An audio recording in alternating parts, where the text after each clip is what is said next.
The walls were gilded with 24-karat gold leaf, and even the curtains had gold trimmings. There were only a handful of hotels in the country that could compete with it. The Grand Palace Hotel was owned by Mr. Albert Harrington, one of the richest men in the world. He had earned his fortune through various businesses around the world, and he used a portion of his money to live a life of luxury. In order to keep up with the image of the hotel, Albert hired the best staff members.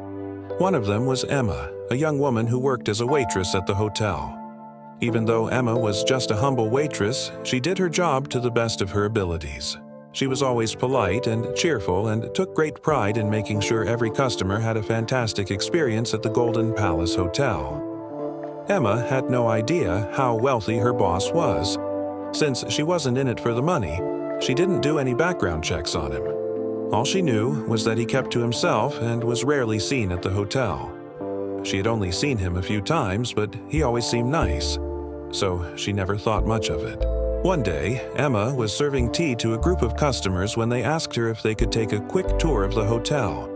Everyone at the hotel was trained to say yes to any reasonable request from a customer, so she immediately went to get the manager. "I'm sorry, but I have to ask my manager first." She apologized to the guests. "It's fine, dear. Go ahead and ask," they replied. After getting the manager's permission, Emma led the group of customers on a tour around the hotel. She showed them the beautiful gardens outside and the huge ballroom. While showing them around, she realized they were staring at some paintings on the wall. "Do those paintings mean anything to you?" she asked, confused. "Yes, they do," one of the customers said. "They look like old family photos, and this girl looks just like you," another customer said, pointing at a particular picture. Emma looked at the painting and her heart skipped a beat. It was an old photo of her from when she was just a baby. She couldn't believe her eyes. Why was there a picture of her as a baby in the millionaire's house? How did he get it? Was he her father? Confused, she decided to go find out. As soon as the tour was over, Emma rushed to the staff room. She couldn't understand why there was a photo of her hanging in the millionaire's house. She looked around the staff room to see if anyone was free, but everyone was busy. So she went to the restroom to calm herself down. She washed her face and splashed some water on it. She stared at her reflection in the mirror, trying to figure out what to do. Should she confront the millionaire? What if he was her father? Would she be welcomed or would she be turned away? What if he wanted to meet her? Who was her mother? So many questions were running through her head. Before she could come up with a solution, someone knocked on the door. "Come in," she called out. It was one of the cleaners. "Emma, are you okay? You seem upset," she asked, noticing the tears in Emma's eyes. "Yeah, I'm fine. It's nothing to worry about," she lied. "Are you sure?"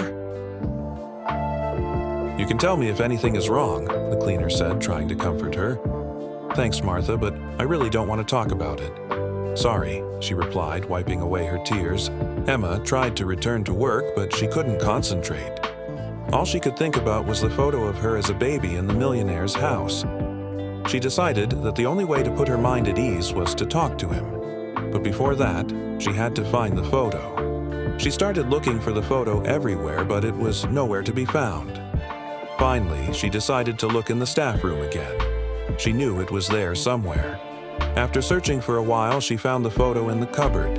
As she walked towards the millionaire's office, she kept thinking about what she was going to say to him. She knocked on his door and waited for a reply.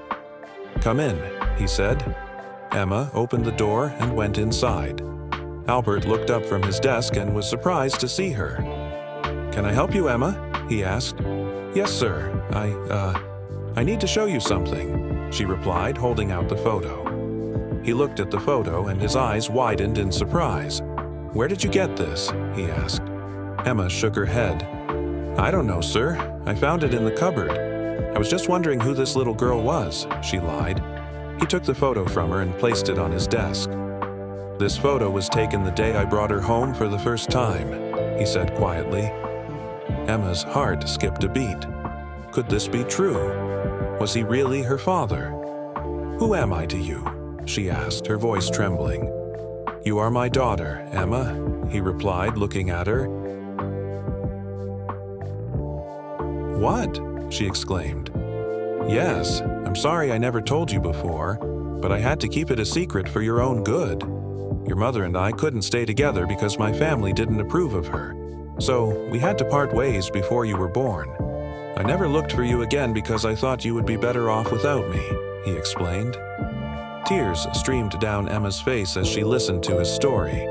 She had so many questions, but she didn't want to overwhelm him. She took a deep breath and asked, "So, does this mean I'm rich now?" "Yes, you are.